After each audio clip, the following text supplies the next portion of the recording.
Hello दोस्तों, मेरा नाम हिमांशु गौतम है और एक बार फिर से आपका स्वागत है आपके अपने इस यूट्यूब चैनल पर। दोस्तों, आज हमारे साथ है शुभी चौबे, जो छिंदवाड़ा मध्य प्रदेश से है। मैंने आपको पहले ही बताया था कल कि इन्होंने हमारे साथ में ये एक्साइज इंस्पेक्टर है और अभी हमारे साथ ट्रेनिंग कर रही है, ठीक है। और इसके पहले इन्होंने 3 साल एज एन असिस्टेंट मैनेजर इन्होंने काम किया यूनियन बैंक में। तो बहुत सारी चीजें यार कि गर्ल्स को गवर्नमेंट जॉब में एसएससी के थ्रू ही नहीं, वो किसी भी एग्जाम के थ्रू क्या क्या चैलेंजेस फेस करने पड़ते हैं, इन्होंने जॉब के साथ एसएससी की तैयारी की, ठीक है। तो वो इन्होंने कैसे किया, बहुत सारी चीजें जो आप इनसे जान सकते हैं, तो उसकी हम शुरुआत करेंगे। और मुझे उम्मीद है कि मतलब शुभी चौबे जी में एक एक जानकारी ऐसी बताएगी जो आप लोगों को कहीं ना कहीं हेल्प करेगी। बिल्कुल बिल्कुल। तो मैम, आपके बारे में आप जो बेसिक डिटेल्स हैं कि आप कहाँ से हो और आपने मतलब कौन कौन सी जॉब की, एक बार वो बताइए आप पहले। बिल्कुल। हेलो दोस्तों, मेरा नाम है शुभी चौबे और जैसा कि हिमांशु जी ने बताया, मैं छिंदवाड़ा मध्य प्रदेश से बिलोंग करती हूँ। मैंने जो ये जॉब है, ये मेरी सेकेंड जॉब है। इसके पहले मैंने 3 साल यूनियन बैंक ऑफ इंडिया में as an assistant manager information technology काम किया है। हम सब कुछ डिस्कस करेंगे कि जॉब के साथ प्रिपरेशन कैसे की, क्या चैलेंजेस हो सकते हैं जो लोगों को लगता है कि आते हैं as an inspector in central excise, जिसके कारण लड़कियां ये जॉब ऑप्ट नहीं करती हैं, और जो हमने अपने एक्सपीरियंस से भी देखा उसके बारे में भी हम बात करेंगे। तो मेरा ब्रीफ इंट्रोडक्शन आप सभी को मिल गया है, हम आगे कंटिन्यू करते हैं।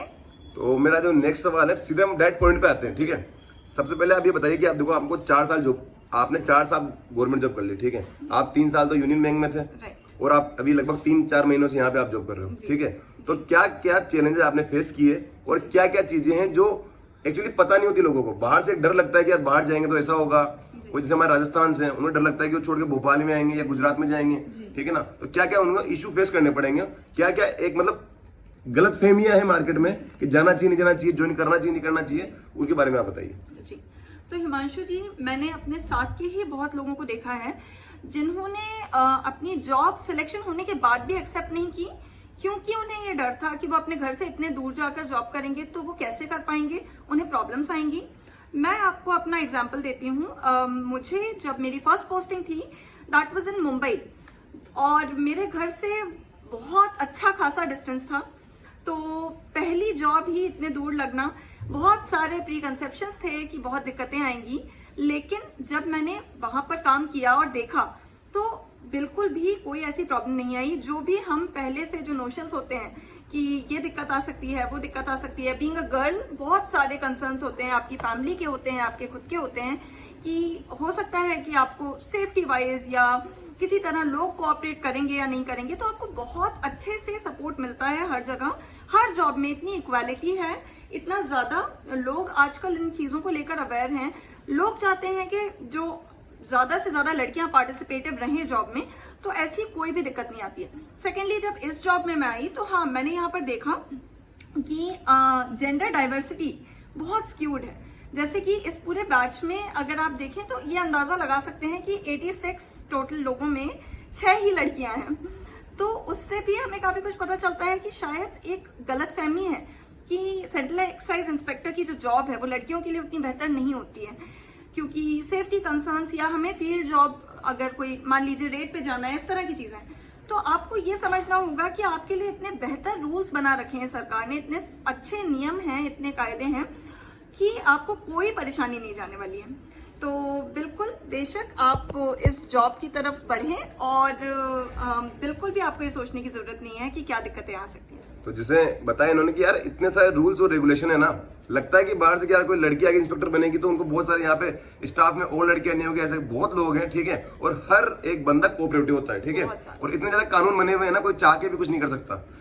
एक और जो बहुत इंपॉर्टेंट है कि आपने 3 साल जॉब किया आपने यूनियन बैंक में एज एन असिस्टेंट मैनेजर, तो उसके साथ आपने तैयारी कैसे की, क्योंकि यार जॉब के साथ वो भी बैंक वाली जॉब जहाँ शायद टाइम ही नहीं मिल पाता, उसके साथ आपने तैयारी की और आप बाद में एक्साइज इंस्पेक्टर बनी, तो उसके बारे में बताइए आप। बिल्कुल बिल्कुल हिमांशु।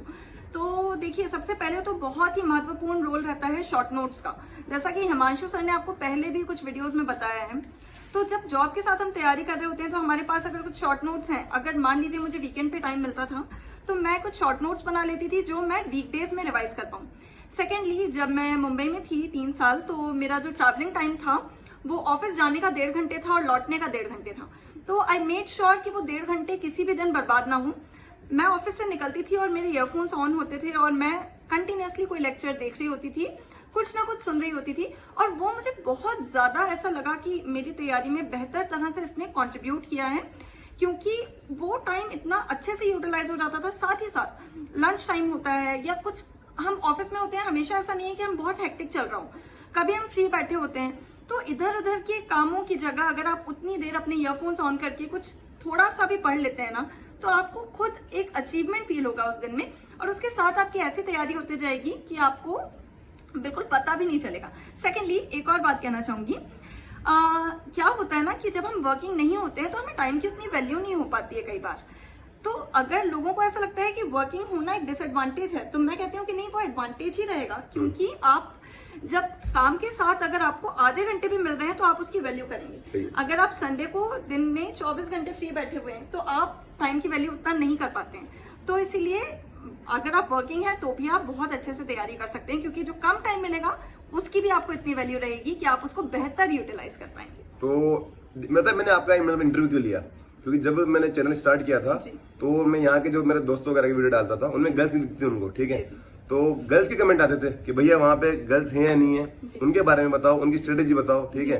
तो आप मतलब मेन गर्ल्स को क्या मैसेज देना चाहेंगे इस टाइम पे, जो इस टाइम वीडियो देख रही है, जो एसएससी का एग्जाम देने का सोच रही है, घर में बहुत सारे इश्यू होते हैं कि मतलब फैमिली वाले की शादी करवा दो या पढ़ाई करके क्या करना है, तो उनको मतलब आप बताना चाहेंगे कि जॉब के बाद आपकी लाइफ कैसे बदली? बिल्कुल, देखिए बहुत सारे चैलेंजेस होते हैं, नो डाउट। लड़कियों के लिए प्रेशर होता है फैमिली से शादी को लेकर कि आपकी पढ़ाई पूरी हो गई, अब आपको शादी कर लेनी चाहिए, या फिर और आफ्टर मैरिज, मैं डिमोटिवेट नहीं करूंगी, तब भी बहुत लोग हैं जो करते हैं, लेकिन जिम्मेदारियां बढ़ जाती हैं तो नहीं चाहते हैं बहुत लोग कि पहले शादी करें, पहले वो अपना जॉब में सेटल होना चाहते हैं।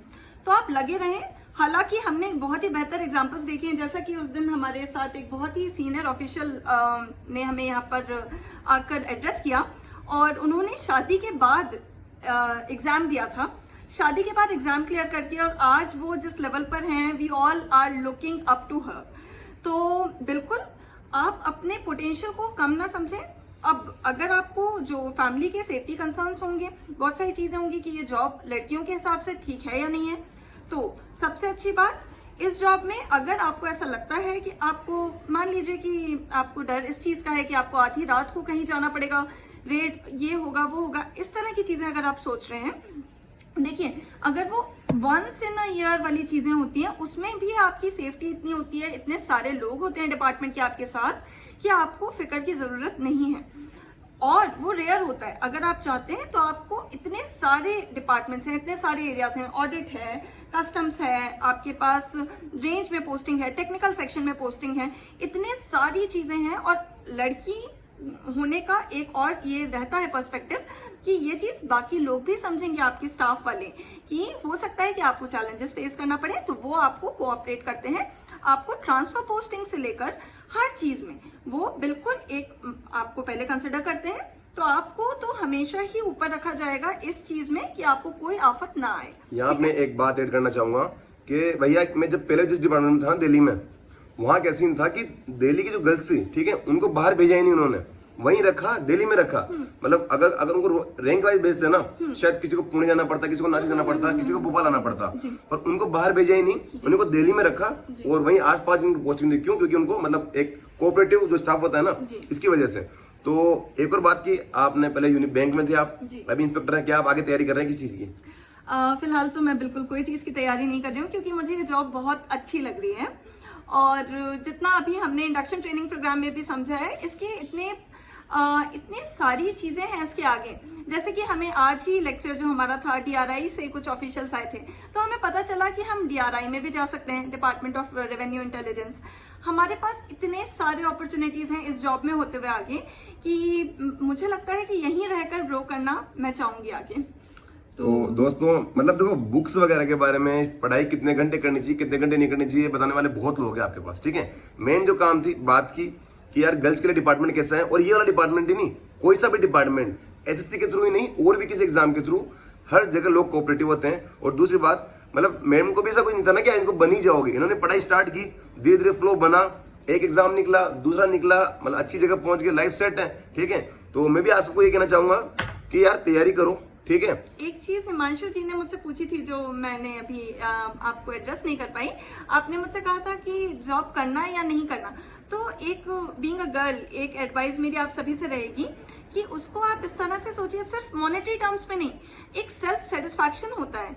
तो मेरा आप सभी को यही एडवाइस रहेगी कि हमेशा के लिए आपको एक सेटिस्फैक्शन रहेगा, you are doing something for your self, you are doing something. देखिए, आप अपनी फैमिली का ख्याल रखेंगे ही, पूरी उम्र रखेंगे बिल्कुल, लेकिन आप वो जॉब के साथ भी कर सकते हैं। तो अभी आप जी जान से तैयारी करें। एक बार अगर आपकी जॉब लग जाती है, उसके बाद बिल्कुल वर्क लाइफ बैलेंस आप हिमांशु जी से भी पूछ सकते हैं, कुछ भी ऐसी दिक्कत वाली बात नहीं है।